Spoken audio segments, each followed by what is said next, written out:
Lalong lumala pa mga kababayan yung issue sa appointed designated survivor ni Inday Sara. Bakit niya Mr. Maravillas? Baka daw matrobol si Inday, mga kababayan, as member of the integrated bar bilang isang abogado. Sino niya Mr. Maravillas yung nagsabi niya? Si Congressman Dalipi po. Ito ngayon yung balita sa Manila Bulletin po. Sabi dyan, will VP Sara get in trouble with the bar of the designated survivor joke? Dalipi sounds off. Tapos, mga kababayan, daldal kasi ng daldal po. Pag sa issue ng West Philippines, sino comment? Pag sa mga walang kakwenta-kwentang bagay, may komento. Yan tuloy. Pwedeng matrobol pala siya. Saan ka niya, Mr. Maravillas? Parang nasa naiyak ka. Sa airport po, pauwi na kami ni Mrs. Ayan o. Nasa terminal to tayo po ng Ninoy Aquino International Airport ngayon. Pauwi na. Ayan o.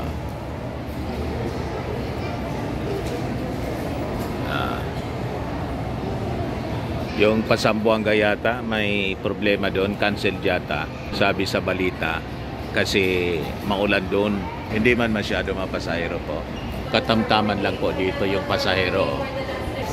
Yung mga nakaupo dito kasi umalis na. Ayan po. Ang aeroplano ng PAL, AirAsia. Kanina may lumapag na, na Cebu Pacific.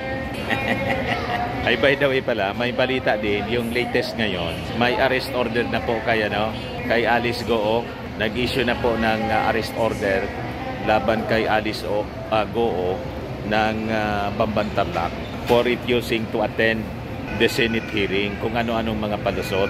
Yan po yung balita. Senate issued an arrest order against suspended Tarlac Town Mayor Alice Goong and 7 others after they skipped the Senate hearing. Yan yung balita ngayon po, mga kababayan. Pinirmahan na daw yung arrest order ni Senate President Chis Escudero kasama sa pinapa-aresto po yung kanyang family members, Sheila Goong, Wesley Leal Goong, Sean Xiong Goong, and Simen Goong, ang kanyang suspected mother na si Wen Yilin, at saka yung kanyang accountant na si Nancy Gamo, and alleged authorized representative of Pogos Dennis Cunanan. Ayan yung mga latest na balita ngayon, mga kababayan, sa mga national dailies. Balikan natin yung kwento tungkol sa posibleng kasadlakan na trouble as member of the bar, Integrated Bar of the Philippines, ni Inday Sara. Dahil sa kanyang joke, sabi joke lang daw po yon, na I am appointing myself as designated survivor. Ayan po si Inday. So sabi dyan sa balita, Vice President Sara Duterte must ban designated survivors joke in connection with the upcoming State of the Nation address or so na ng ating Pangulo could get her in trouble with the Integrated Bar of the Philippines. You see, hindi nag-iisip po. Daldal ng daldal, mga kababayan. Manang-mana sa kanyang tatay. Yung tatay niya sa kakadaldal po. Ayan, kabi-kabila ang problema po. Yung kinasadlakan. Sabi po ni House Majority Leader sa Zamboanga City 2nd District, Representative Manix Dalipe, na itong possibility niya na to ay pwedeng mangyari as he expressed his deep concern in surprise over the Vice President's remarks. Nabigla po yung lahat, mga kababayan, na nagpalabas ng ganong statement po. Sabi nga po ng reckless, sabi ng ibang mga congressmen, inappropriate, reckless, in bad taste, mga kababayan, yung kanyang statement. Yung basa naman ng iba, veiled threat, parang nagbabantaan niya siya, si Inday, as if parang may alam siya na masamang mangyayari during the SONA sa Kongreso, mga kababayan, na tulad ng series sa Netflix na pinasabog yung event ng presidente at daming nadamay na obos. Ayan ang kwento doon sa designated survivor. Sabi nga ng ibang mga congressmen, nasobrahan na niya sa kakapanood ng Netflix si Inday. So sabi po ni Dalipi, that this could reflect badly on her as a lawyer and as a member of the bar.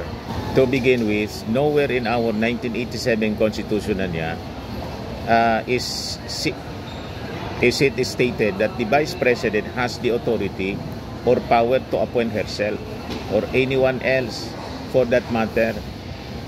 Furthermore, the term designated survivor is not found in any of our statutes.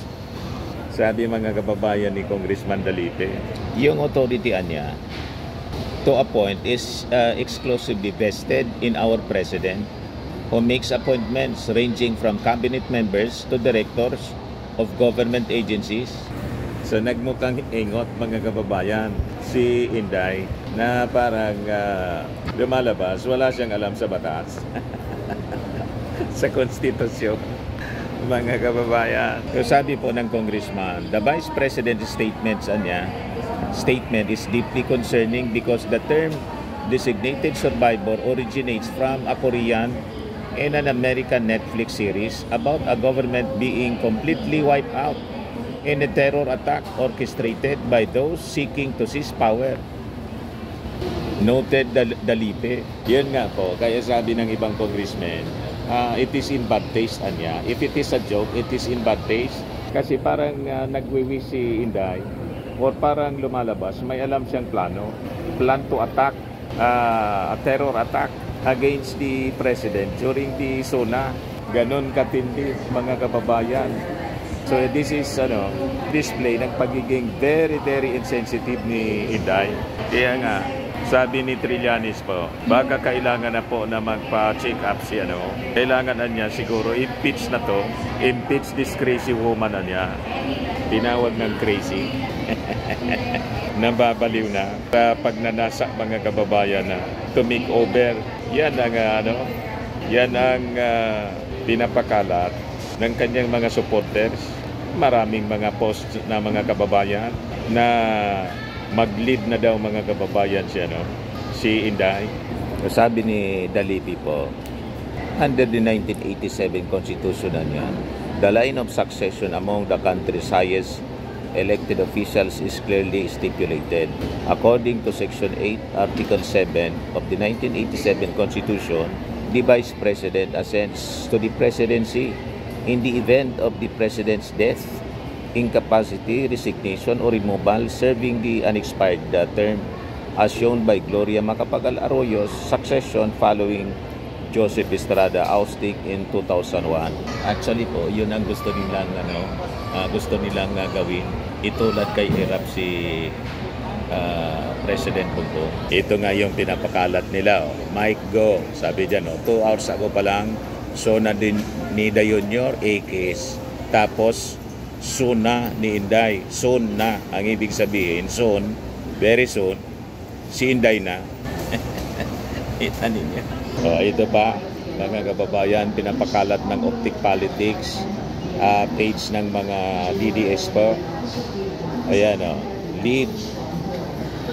Filipinos can no longer afford to wait. Kita ninyo. Talagang atat na po.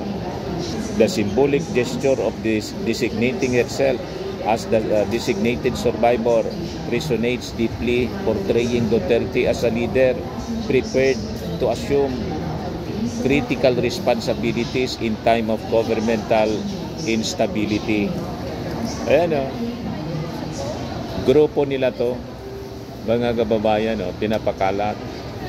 Sabi dyan, Vice President Sara Duterte's decision not to attend President Marcos SONA marks a pivotal moment in Philippine politics, signaling her readiness to assume greater leadership roles in shaping the future trajectory of the nation's governance. Her strategic maneuver has set the stage of potential political realignments and intensified scrutiny on Marcos' ability to to maintain unity within his administration, optic politics. Di ba mga kababayan? Lantaran po na pagpaplano nila to tackle the government of President Bongbong Marcos. Pero sabi ko nga po, 4 years pa silang maglalaway. Hindi sila pahintulutan ng ating Panginoong Hesukristo, ng ating Panginoong Diyos sa kanilang masamang plano. Pero tulong-tulong pa po tayo mga kababayan na ipanalangin yung kaligtasan ng ating Pangulo at kanyang mga kasama. The first family, mga kababayan. Ayan man lang po. Ako po si Dante Maravillas.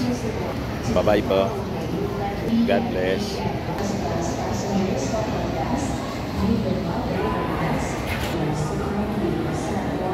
To be